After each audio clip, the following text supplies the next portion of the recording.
Bonjour à tous. Alors, sur ce tuto, on va voir comment lancer une première fois l'ACP sur SPSS. On va voir en cours qu'on va lancer l'ACP plusieurs fois. La première fois euh, sans rotation. Voilà. Alors, pour une première fois, vous allez sur Analyse, Réduction des dimensions, puis Analyse factorielle. Glisser les variables concernées par la factorisation. Donc, dans ce cas, c'est une 28 variables quantitatives.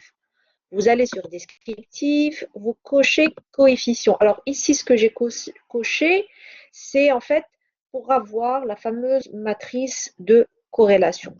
Et puis, je coche également indice CAIMO et test de Barclay, qui est un test quand même important, qui nous aide en fait à voir si les données sont vraiment factorisables. Vous mettez poursuivre et normalement on clique sur OK. J'aimerais juste vous montrer ici que dans extraction, je n'ai pas précisé le nombre de facteurs. Ça veut dire que j'ai demandé au logiciel de me sortir un certain nombre de composantes en se basant sur la valeur propre qui doit être supérieure à 1. Donc là, c'est une condition ou là une manière en fait de préciser le nombre de facteurs qu'on a vu en cours. Je mets poursuivre et je mets OK. Et là, automatiquement, on a sur notre output une première matrice de corrélation. C'est la fameuse matrice. Donc, vous pouvez aller sur le slide numéro 16 et sur les conditions pratiques, on a dit qu'il doit y avoir suffisamment de coefficients supérieurs à 0,3 dans la matrice de corrélation. Par exemple, je vais voir la V4, par exemple, et je vais voir l'ensemble des corrélations. Alors, il y a des corrélations supérieures et d'autres inférieures à 0,3. L'idée, c'est qu'il y ait un nombre quand même assez élevé de corrélations supérieures à 0,3.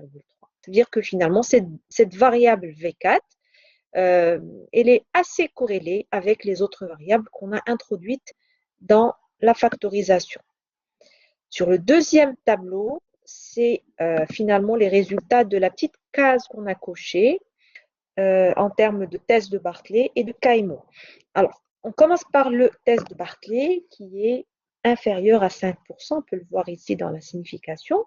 Ça veut dire que finalement, les données sont factorisables. On peut lancer l'ACP sur les données qu'on a introduites. L'indice CAIMO, à son tour, nous renseigne en fait sur la qualité des données.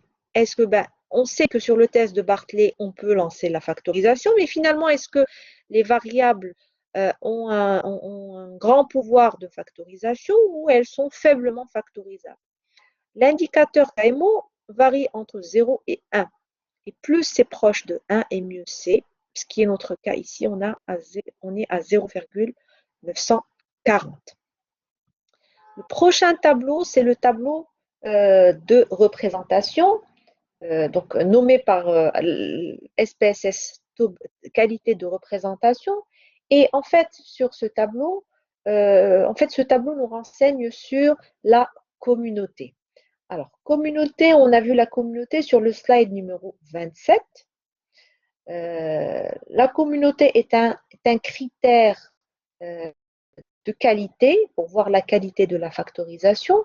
Et concrètement, sur le slide 28, on a une petite définition. La communauté représente le pourcentage de variance de la variable qui est prise en compte par la solution factorielle. Alors, on sait qu'après factorisation, on passe de 100% vers 45 ici. On diminue en termes de qualité de représentation. On perd de l'information. Et combien on en perd? Ce tableau-là nous renseigne sur finalement la perte d'information pour chacune des variables. Sur la colonne initiale, donc c'est vraiment avant, avant factorisation, on était à 100% et après factorisation, la V1 passe à 45%, la V2 à 65%, etc. Donc ici, c'est ce qu'on appelle la communauté des variables. Sur le prochain tableau, on a ce qu'on appelle, c'est un tableau qui s'appelle variance totale expliquée. Et sur ce tableau, en fait, vous avez en fait une précision sur le nombre de facteurs qui a été pris en compte ici. Alors là, vous voyez que finalement, on est à 5 facteurs ou la 5 composantes. Alors pourquoi on est à 5? Alors comment je vois que c'est à 5? Regardez ici, au niveau de la cinquième composante, je m'arrête ici, j'extrais uniquement 5 composantes. J'aurais pu extraire 28, parce que finalement on a 28 variables, j'aurais pu aller jusqu'à 28 pour être à 100%, pour représenter 100% de l'information, mais finalement j'ai extrait uniquement 5 composantes et je suis à 64% de l'information. Alors pourquoi le logiciel a extrait 5? Alors, je vais juste vous remontrer la boîte de dialogue. Dans extraction, j'ai laissé une extraction basée sur la valeur propre. Donc, la valeur propre du facteur doit être supérieure à 1. J'annule. Ici, les valeurs propres, on a retenu uniquement les facteurs dont les valeurs propres sont supérieures à 1. Et là, on répond à ce qu'on appelle la règle de Kaiser. Vous pouvez aller voir le slide numéro 25, où on retient les facteurs qui expliquent au moins autant de variance qu'une variable 1.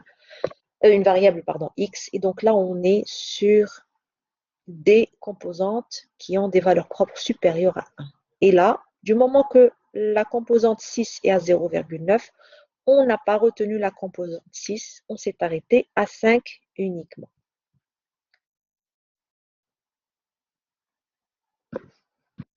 Et enfin, sur le dernier tableau, c'est un tableau qui s'appelle matrice des composantes. Et sur le cours, on a appelé ça un tableau sur les loadings. Alors, loading au poids factoriel, donc là, je suis au slide numéro 33, il correspond à la corrélation entre la variable et le facteur. Donc là, en colonne, vous avez les facteurs et en ligne, vous avez les variables. Sur chaque cellule, vous avez la corrélation entre la composante et la variable.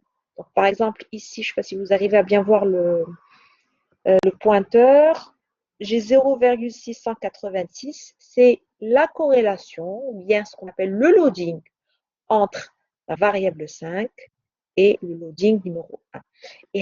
Et ce tableau, bien cette matrice des composantes, c'est une matrice très importante qui va nous aider en fait à interpréter, bien à donner les noms aux facteurs. Donc on verra prochainement en cours. Donc voilà pour ce premier tuto. Il s'agit bien d'un premier tuto pour lancer une première fois ACP. On va voir en cours qu'on lance une deuxième fois l'ACP en faisant une rotation. Parce que là, ce que j'ai fait, c'est juste, j'ai lancé mes données pour m'assurer que finalement les données sont bien, sont factorisables. Je me suis assurée de la matrice de corrélation et j'ai vu un petit peu à quoi que me donne la factorisation. Donc, il me sort 5 facteurs. Donc, j'essaie juste un petit peu d'explorer, de voir ce que ça donne. Et puis, je lancerai une deuxième fois, voire même une troisième fois, l'ACP en précisant d'autres éléments qu'on verra en cours. Voilà.